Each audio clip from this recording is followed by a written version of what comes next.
मुनाफे की खेती, जी हां, वैज्ञानिक तौर तरीके, प्रगतिशील सोच और मेहनत, इन सब के इस्तेमाल से बैतूल के किसान ने अपनी खेती का मुनाफा 10 गुना कर दिया है। क्या है इस किसान की कहानी, देखिए हमारे संवाददाता इरशाद हिंदुस्तानी की यह खास रिपोर्ट। एक किसान ने पेश की अनूठी मिसाल।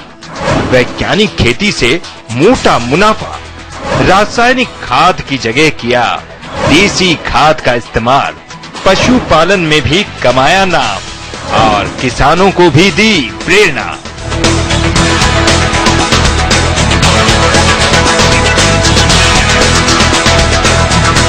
बैतूल का गांव बघौली। वैसे तो ये गांव इलाके के और गांवों जैसा ही है, लेकिन यहाँ रहने वाले एक किसान ने इसे एक नई पहचान दे दी है। ये हैं यहाँ के प्रगतिशील किसान जयराम गायकवाड़, जिन्होंने खेती के लिए सरकारी नौकरी छोड़ दी।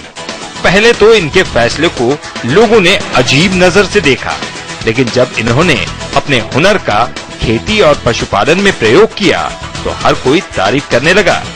आज इलाके के किसानों के लिए चलती फिरती किसानी की पाठशाला बन चुके हैं। जैसे कॉलेज किया, मैं गांव पे आया, उस समय बहुत ज्यादा गौवंश हमारे पास में नहीं थे। मैं चाहता था कि कृषि को अधिक से अधिक लाभ का धंधा बनाने के लिए गौवंश बहुत जरूरी है, तो इसलिए मैंने कुछ भैंस खरीदी, उसके बाद में गाय खरीदी। गाय खरीदने के बाद में फिर मैंने थोड़ा सा इसमें लेबर अधिक लगता है डेयरी में, इसलिए मैंने, आप देख रहे हो कि यहाँ शेड बनाया है, शेड में मैंने चैम्बर बनाया।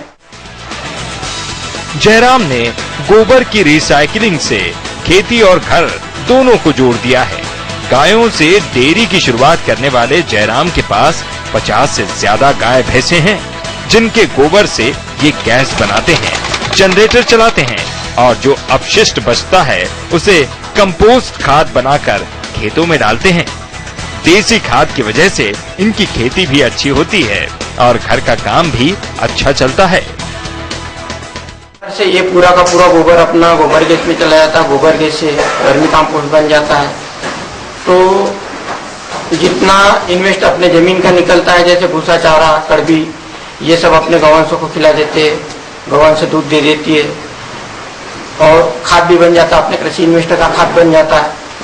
खाद का इसके आगे जैसे सैलरी निकलती है, वहाँ से फिर वर्मी कंपोस्ट बनता है। उसके आगे वर्मी कंपोस्ट जो इन्वेस्ट अपन ने अपने जमीन से लिया था, वो अपने जमीन को वापस कर देते हैं, वर्मी कंपोस्ट अपनी जमीन में डाल देते हैं और बाकी का वर्मी कंपोस्ट मैं सप्लाई कर देता हूँ, तो इससे भी मेरे आय हो जाती। और ये जो वर्ष तैयार होते हैं, ये बड़े होने के बाद में कुछ गाय बनने के बाद में इनको मैं सप्लाई कर लेता हूँ, इनसे भी आय होती है। गोबर गैस के मामले में तो जयराम बहुत आगे निकल चुके हैं। उनका कहना है कि वो इतनी गैस बना लेते हैं कि 1800 की आबादी वाले गांव के चूल्हे जल सकते हैं। दरअसल में इसमें आप देख रहे हो कि इसमें मैंने उसकी गोबर गैस में जो टाके बनाए जाते हैं गोबर घोलने के, वो मैं शेड के अंदर ही बनाया हूँ।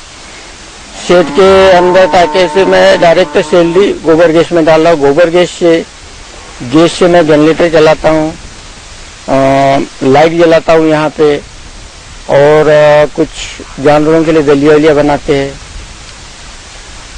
तो गैस का उपयोग के बाद में वहाँ से जो सैलरी निकलती है उसको वर्मी कंपोस्ट में अपन डालते हैं। वर्मी कंपोस्ट से 1 से 1.5 महीने में चाय पत्ती टाइप की आप देख रहे हो।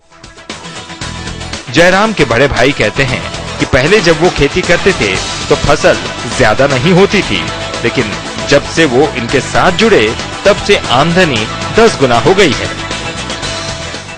पहले से खेती कर रहा था और पहले से खेती करने में मेरे को जो आमदनी होती थी, उसके बाद में जयराम जब मेरे पास में आया पढ़ लिख करके, और फिर वो मेरे साथ में जब जुड़ा खेती करने के लिए, तो करीबन पहले के आमदनी से 10 गुना करीबन आमदनी आज बढ़।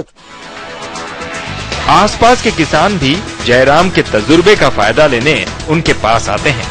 इन किसानों का कहना है कि जब से वो जयराम से जुड़े हैं, खेती को लेकर उनकी सोच ही बदल गई है। पहले के मुकाबले फायदा भी बहुत अधिक हो रहा है।